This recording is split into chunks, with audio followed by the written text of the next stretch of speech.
नमस्कार। जनता पॉलिटिक्स में एक बार फिर आप सबका स्वागत है। आज हम आपको एक अलग ही विषय पर कुछ जानकारी देंगे। भारत में सार्वजनिक क्षेत्र का दूसरा सबसे बड़ा बैंक है बैंक ऑफ बड़ौदा। भारत के अंतिम आदर्श हिंदू राजा सर सयाजी राव गायकवाड़ ने इसकी स्थापना 1908 में की थी। सयाजी राव गायकवाड़ ने ही काशी हिंदू विश्वविद्यालय का विशाल पुस्तकालय बनवाया था। उन्होंने ही सबसे पहले भीमराव अंबेडकर की प्रतिभा को पहचान कर उन्हें विदेश में पढ़ने के लिए प्रोत्साहित किया था। ऐसे महान व्यक्तित्व द्वारा स्थापित बैंक ऑफ बड़ौदा आज जो कुछ कर रहा है उससे निश्चित ही उस महान आत्मा को कष्ट पहुंचता होगा। बैंक ऑफ बड़ौदा का काम बैंकिंग और उससे जुड़ी सेवाएं देना है, लेकिन ऐसा लगता है कि इसके प्रबंधन को भी सेकुलरिज्म का चस्का लग गया है। यहाँ हिंदी की आड़ में उर्दू को बढ़ावा दिया जा रहा है।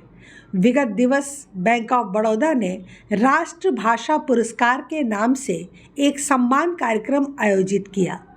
वैसे तो देश में कोई राष्ट्रीय भाषा नहीं घोषित है, लेकिन हिंदी को राजभाषा माना गया है। इसलिए सरकारी कार्यालय और बैंकों से आशा की जाती है कि वह आधिकारिक रूप से हिंदी में कामकाज को बढ़ावा देंगे। लेकिन बैंक ऑफ बड़ौदा ने अपना तथाकथित राष्ट्रभाषा सम्मान उर्दू उपन्यास अल्लाह मियाँ का कारखाना को दे दिया। इसके लेखक मोहसिन खान को 21 लाख और अनुवादक सईद अहमद को 15 लाख रुपए दिए गए।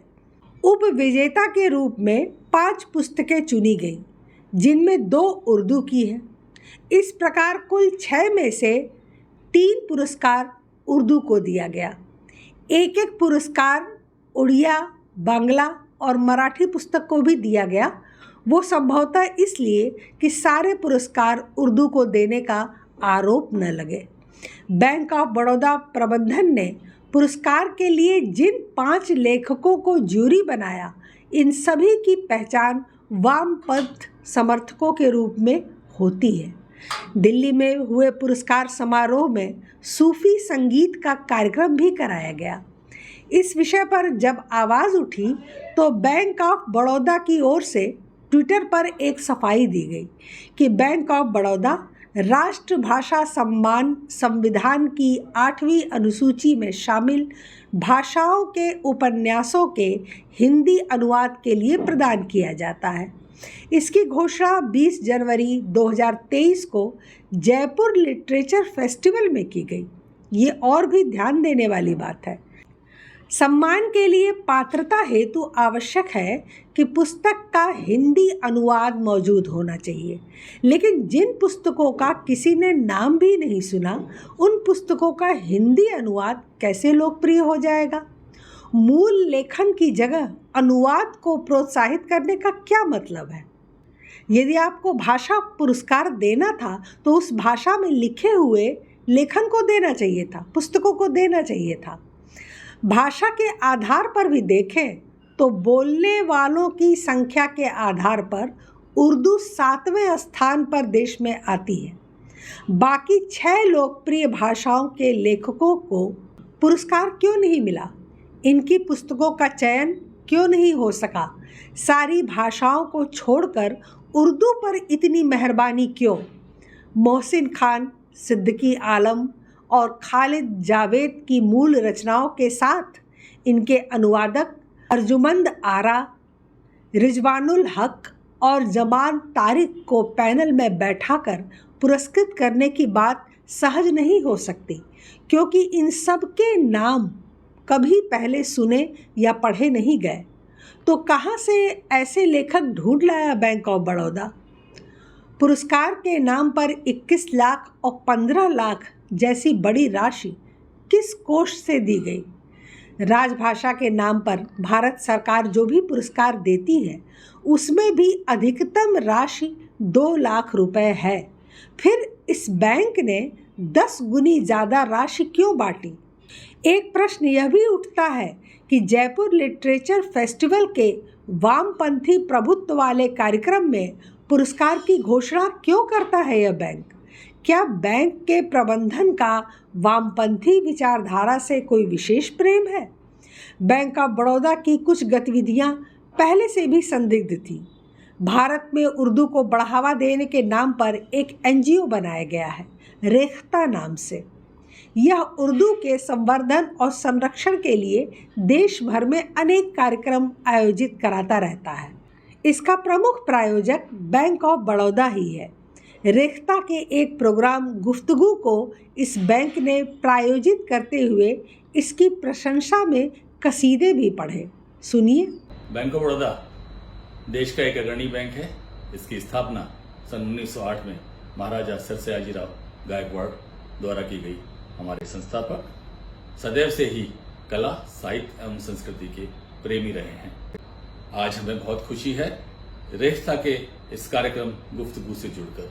इस कार्यक्रम की पॉपुलैरिटी देश और विदेश में किसी से छुपी हुई नहीं है। इस रेख्ता के प्रोग्राम के माध्यम से इस कार्यक्रम के दौरान दिखाई गई विषय वस्तु एवं सामग्री हम सभी भारतीयों को प्रेरणा का स्रोत है और इस माध्यम से हम भारत की अनेकता में एकता और विविधता को जान पाते हैं। इस अवसर पर हम सब भारतीय मिलकर इस मोहब्बत के एक फॉरएवर रिश्ते को मजबूत करें और आगे बढ़ें। धन्यवाद। उर्दू के प्रति बैंक ऑफ बड़ौदा का यह विशेष प्रेम सामान्य नहीं है। देश में कुछ जगहों पर हिंदी का विरोध होता है, जबकि यह 57% से अधिक लोगों द्वारा बोली समझी जाती है।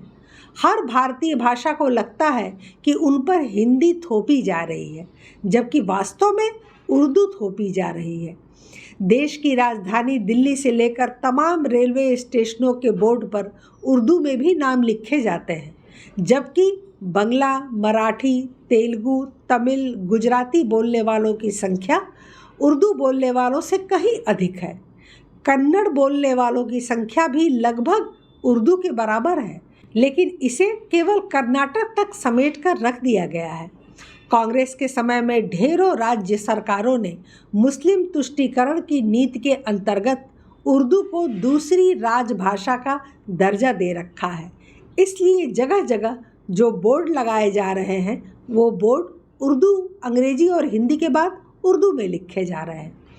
एक प्रश्न यह भी उठ रहा है कि बैंक ऑफ बड़ौदा ने इतनी बड़ी पुरस्कार राशि कहीं किसी को रिश्वत पहुंचाने के लिए तो नहीं की थी? जैसे कि यस बैंक ने ओबलाइज करने के लिए प्रियंका गांधी वाड्रा से 2 करोड़ रुपए में पेंटिंग खरीदी थी। कहीं वैसे ही बैंक ऑफ बड़ौदा प्रबंधन ने तो कोई सौदा नहीं किया? इन आरोपों में क्या सच्चाई है, हम नहीं कह सकते। आशा है रिजर्व बैंक और वित्त मंत्रालय इस बात की जांच अवश्य करेंगे कि सच क्या है। भारत के सामान्य लोगों और सरकारों को यह सोचना होगा कि कोई भी सार्वजनिक या निजी क्षेत्र की कंपनी पर्दे के पीछे छिपकर मजहबी खेल खेलने क्यों आरंभ कर देती है। इसका कारण क्या है और कौन लोग हैं जो इन्हें प्रभावित करते हैं।